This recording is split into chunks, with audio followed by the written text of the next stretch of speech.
Hello everyone and welcome to this video and welcome on this channel Essential Biology. If you are new on this channel, so let me tell you that on this channel you'll get important job fellowship opening for PhD and postdoc faculty job vacancies in colleges and universities, post of SRF and JRF for various projects in well-known institutes, many important job news in pharma, food and biotech industries. With all these, you'll also get alerts for various exams like CSIR NET, SET, GATE, ICR NET, MPSC and UPSC exam alerts related to biology field.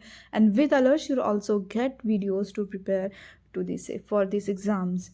One more thing I want to tell you that ये जो videos आएंगे channel पे ये videos रहेंगे microbiology, biotechnology, zoology, botany, biochemistry, genetics, forensic sciences, environmental sciences, ये जो पूरे biology वाले फील्ड होते हैं, इसके अलावा दूसरे भी जो हैं वो सारे फील्ड के लिए ये वीडियोस हैं और उनके लिए यहाँ पे न्यूज़ आएंगे. सो ऐसे स्टूडेंट जो बैचलर हो, मास्टर्स हो, पीएचडी हो, पोस्ट डॉक हो, तो वो ऐसे स्टूडेंट अगर आप हो तो ये चैनल को प्लीज़ सब्सक्राइब कीजिएगा. आपको फ़ायदा होगा, न्यूज़ अलर्ट्स मिलेंगे एंड बहुत सारे दूसरे वीडियोज़ भी मिलेंगे जो कि आपको हेल्पफुल रहेंगे. So please subscribe this channel. So आज जो टॉपिक लेकर मैं यहाँ पे आई हूँ, जो वीडियो मैं बना रही हूँ, ये एक बहुत इंपॉर्टेंट टॉपिक है. बहुत सारे स्टूडेंट को ये क्वेश्चंस आते हैं ये टॉपिक के इसके बारे में. सो देखते हैं टॉपिक क्या है. सो ICAR net and CSIR net, ये दोनों का डिफरेंस क्या है, क्या ये सेम है, अलग है, डिफरेंस है तो क्या है, एंड दोनों का एम क्या है, ये सारे चीज़ों के ऊपर आज हम डिस्कस करने वाले हैं. सो बहुत सारे स्टूडेंट को तो ये पता भी नहीं होता है कि ICAR नेट भी है, यहाँ इंडिया में होता है, उसका भी एक नेट है. बहुत सारे लोगों को सिर्फ 80% लोग CSIR नेट अब इस टाइम में CSIR नेट को अटैम्प्ट करते हैं. 20% लोगों को पता होता है वो ICAR नेट को भी अटैम्प्ट करते हैं, क्वालिफाई हो जाते हैं. सो डिफरेंस क्या है देखते हैं. याद रखिए दोनों अलग अलग है, कंडक्टिंग बॉडीज़ अलग अलग है. तो CSIR जो है council of scientific and industrial research, ये एक CSIR नेट कंडक्ट करती है. एंड CSIR क्या है, तो CSIR एक गवर्नमेंट के थ्रू ओपन किया हुआ R&D आप बोल सकते हो ऑर्गेनाइजेशन है, जिसको गवर्नमेंट बहुत फंड देती है रिसर्च एंड डेवलपमेंट के लिए. CSIR के अंदर बहुत सारे डिवीज़न है, उससे एक डिवीज़न है HRDG, human resource development group. Okay, ये एक डिवीज़न है और ये HRDG के अंडर में CSIR जो ये फेलोशिप्स देती है, ग्रांट्स देती है, या फिर जो यहाँ पे एग्ज़ाम होता है, ये HRDG के अंडर चलता है. ओके, तो ये डिवीज़न है HRDG की. तो आपको मैं बता दूँ कि CSIR में बहुत सारी चीज़ें चलती है. आपको वहाँ फेलोशिप मिलेंगे, ग्रांट्स मिलेंगे, प्रोजेक्ट्स चलेंगे. उसमें एक चीज़ है कि CSIR फेलोशिप भी देती है स्टूडेंट को, एंड फेलोशिप देकर PhD भी करवाती है, क्योंकि PhD at the and research and development में ही जाएगा, रिसर्च में ही जाएगा. तो CSIR फेलोशिप भी देगी, ग्रांट भी देगी. साथ ही साथ CSIR ने ये भी किया है कि एग्ज़ाम लेती है, नेशनल एलिजिबिलिटी टेस्ट नेट, जिसके थ्रू वो ये बताती है, ये रिज़ल्ट के थ्रू ये हमको समझ में आता है कि कौन से स्टूडेंट्स एलिजिबल हैं लेक्चररशिप के लिए सीनियर कॉलेजेस में, यूनिवर्सिटीज़ में. So joint CSIR UGC NET is a test being conducted to determine the eligibility of Indian nationals for Junior Research Fellowship JRF and for lecturership, assistant professor in Indian universities and colleges, subject to fulfilling the eligibility criteria laid down by the UGC.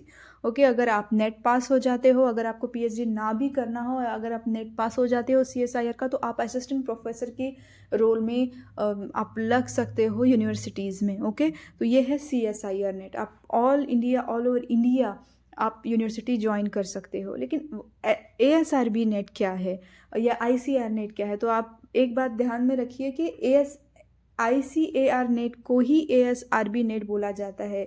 Now ASRB agricultural scientist recruitment board ASRB, और ICAR क्या है, Indian council of agricultural research. Okay, तो ये जो NET है ये क्या करती है, it conducts a test to determine the eligibility of candidates for the post of assistant professor. याद रखिए, इन ओनली एग्रीकल्चरल यूनिवर्सिटीज़. तो ये जो ICAR नेट है और आप बोल सकते हो ASRB नेट है, ये जो नेट ये कंडक्ट करती है, ये एग्रीकल्चरल बॉडीज़ है, एग्रीकल्चरल स्टडीज़ के लिए ये बनाई गई है ऑर्गेनाइजेशन. अगर आप ये बॉडीज़ का नेट क्वालिफाई करते हो या फिर यहाँ से आपको JRF मिलता है, जैसे CSIR में JRF है वैसे ही ICAR में भी JRF है, ASRB में भी JRF है, दोनों सेम ही हैं, ASRB एंड ICAR, आप याद रखिए।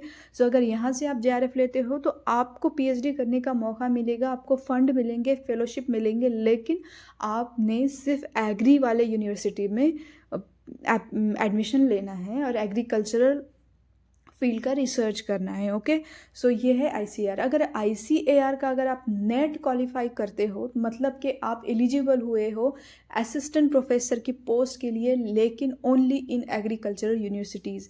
पहले ये रूल था कि अगर आप ICAR नेट हो, एग्री वाला आपने नेट क्वालिफाई किया है, तो आप जो जनरल साइंस की यूनिवर्सिटीज़ हैं बहुत सारे, याद रखिए एग्री वाली यूनिवर्सिटीज़ अलग ही होती हैं जनरल साइंस से, तो आप यहाँ पे नहीं आ सकते, आप यहाँ पे एलिजिबल नहीं होते हैं। लेकिन आजकल मैं ऐसे सुनने में आ रहा है कि दोनों इक्विवेलेंट किए गए हैं। एक सर्कुलर भी मैंने कुछ 4-5 साल पहले देखा था, आजकल सर्कुलर भी बहुत फेक भी होते हैं, लेकिन एक सर्कुलर चल रहा है, बहुत सारे लोगों को से सुनने भी मिल रहा है कि दोनों इक्विवेलेंट किए गए हैं, लेकिन एक्चुअली दोनों को इक्विवेलेंट नहीं करना चाहिए, क्योंकि CSIR जो एग्ज़ाम लेती है वो पूरा लाइफ साइंसेस पे लेती है, उसमें हर सब्जेक्ट होता है, ज़ूलॉजी, बॉटनी, जेनेटिक्स, उसमें हर चीज़ होती है, इसलिए उसे लाइफ साइंसेस का नेट बोला जाता है। एंड इसीलिए all over India all faculty में, ऑल सब्जेक्ट्स में, लाइफ साइंस के सब्जेक्ट में आप एलिजिबल हो जाते हो, क्योंकि आप इतना पढ़ाई करके, आप इतना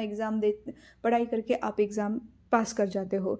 लेकिन ICAR का अगर देखा जाए तो ये सिर्फ एग्री वाले सब्जेक्ट्स, यहाँ पे अगर आपको दूसरे सब्जेक्ट भी मिलेंगे, बायोटेक, माइक्रोबायोलॉजी, तो वहाँ पे एग्री वाले से कनेक्ट होता है, जैसे कि माइक्रोबायोलॉजी, सॉइल माइक्रोबायोलॉजी, तो यहाँ पे एग्रीकल्चर से रिलेटेड ही आपको यहाँ सिलेबस मिलेगा। उसके अलावा आपको ज़ूलॉजी बोलो या फिर आप दूसरे सब्जेक्ट यहाँ पे आपको यहाँ नहीं मिलेंगे। और यहाँ इसका पेपर एग्ज़ाम पेपर में बहुत डिफरेंस होता है।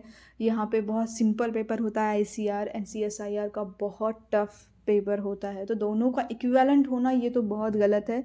आप नेट पे भी पढ़ सकते हो, बहुत सारे लोगों ने अपने ओपिनियन दिए हैं इस बारे में कि दोनों इक्विवेलेंट नहीं हैं एंड दोनों के लिए अपॉर्चुनिटीज़ अलग अलग है। CSIR नेट या JRF अगर आपके पास हो तो आप ऑल ओवर इंडिया, आपको कोई दिक्कत नहीं आ सकती, अगर वैकेंसी आप सेलेक्ट होते हो तो आप लग सकते हो।